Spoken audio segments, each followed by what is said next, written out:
엄마, 괜찮아?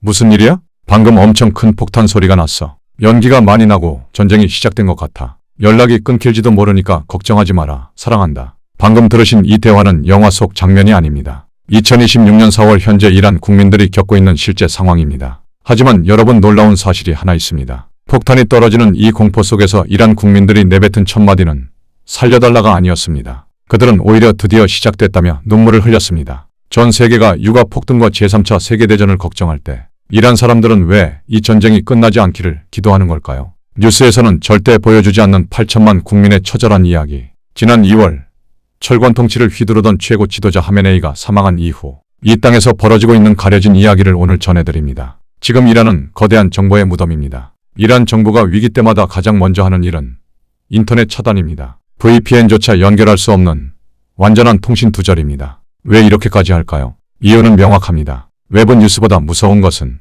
이란 내부에서 벌어지는 참혹한 진압 상황이 전 세계로 알려지는 것입니다. 한국에 사는 이란인들은 일주일에 겨우 한 번, 2분 남짓한 시간 동안 끊길 듯한 전화기로 살아있구나라는 확인만 하며 가슴을 졸입니다. 그 2분의 통화가 끊기면 다시 일주일을 죽음 같은 정적 속에서 버텨야 합니다. 많은 분이 이란에도 대통령이 있으니 민주주의 국가라고 생각합니다. 하지만 실상은 달랐습니다. 이란에는 대통령보다 높은 최고 지도자 하메네이가 있었죠. 지난 2월 그 절대 권력자가 사망했습니다. 하지만 더 큰 괴물이 나타났습니다. 바로 혁명수비대입니다. 지도자가 사라진 공백을 틈타 총구를 장악한 이들은 정규군보다 막강한 권력을 휘두르며 정권 수호를 최우선으로 합니다. 이들에게는 엄청난 보너스와 집, 자녀 해외 유학 등의 혜택이 주어지며 그 대가로 국민들을 향해 총을 쏩니다. 지금 이란을 지탱하는 것은 종교적 신념이 아니라 기득권을 지키려는 무장 집단의 광기입니다. 미국과 이스라엘의 대규모 공습인 에픽 퓨리 작전이 한 달 넘게 이어지고 있음에도 이란이 버티는 이유는 무엇일까요? 바로 땅 밑에 숨겨진 미사일 도시들 때문입니다.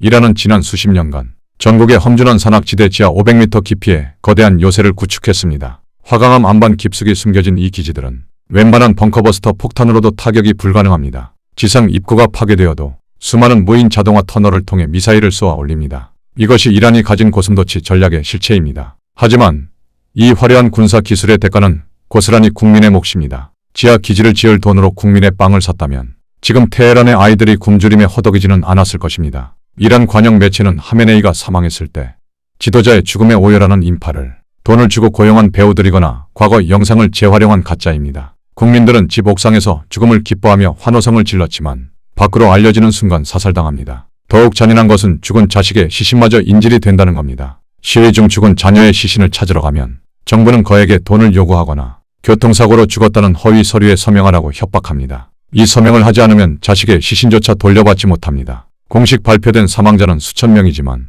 실제로는 얼마나 많은 이들이 소리 없이 사라졌는지 아무도 모릅니다. 지금 이란 국민들은 두 개의 공포 사이에 끼어 있습니다. 하나는 머리 위로 떨어지는 미국의 폭탄이고 다른 하나는 총수를 잃은 정권이 벌이는 무자비한 숙청입니다. 특히 그들을 떨게 하는 것은 미래에 대한 불확실성입니다. 정권이 무너진 뒤에 찾아올 것이 진정한 자유일까요? 아니면 또 다른 외세의 지배일까요? 총수가 사라진 뒤 강대국들의 이해관계에 따라 나라가 찢기고 경제와 정치를 외세가 좌지우지하는 현대판 식민지가 될지도 모른다는 공포가 그들을 짓누릅니다. 나라를 지켜줄 울타리가 사라졌을 때 우리 조상들이 일제강점기에 느꼈던 그 처절한 고립감을 이란 국민들은 지금 21세기에 겪고 있습니다. 트럼프 대통령이 선포한 4월 6일이라는 시한이 다가오고 있습니다. 해협을 열지 않으면 모든 것을 파괴하겠다는 최후 통첩. 지도자들의 생존 싸움이 정점으로 치닫는 지금 가장 조용한 곳은 역설적이게도 폭격 아래 놓인 평범한 가정집입니다. 아이를 꼭 껴안은 부모의 팔에 힘이 들어갈수록 운명의 시계는 멈추지 않고 달려갑니다. 이란의 경제는 이미 파탄났습니다.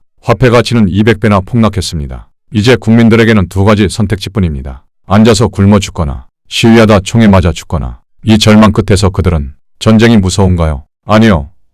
우리는 이 정부가 남아있는 내일이 더 무섭습니다. 라고 말합니다. 우리는 이 비극을 너무나 잘 압니다. 100년 전 우리 조상들이 나라를 잃고 거리를 헤맬 때 느꼈던 그 사무치는 서름이 우리 몸속에 흐르고 있기 때문입니다. 나라이기에 앞서 그곳엔 지켜야 할 사람이 있습니다. 거기엔 우리와 똑같이 아이를 사랑하고 내일을 꿈꾸는 부모들이 있습니다. 국민이 없으면 나라도 존재할 수 없다는 그 당연한 진리가 이란 땅에도 통할까요? 역사는 반복되지만 그 속의 고통은 매번 처음 겪는 것처럼 아픕니다. 오늘 밤 테헤란의 모든 부모가 아이를 잃지 않기를 빕니다.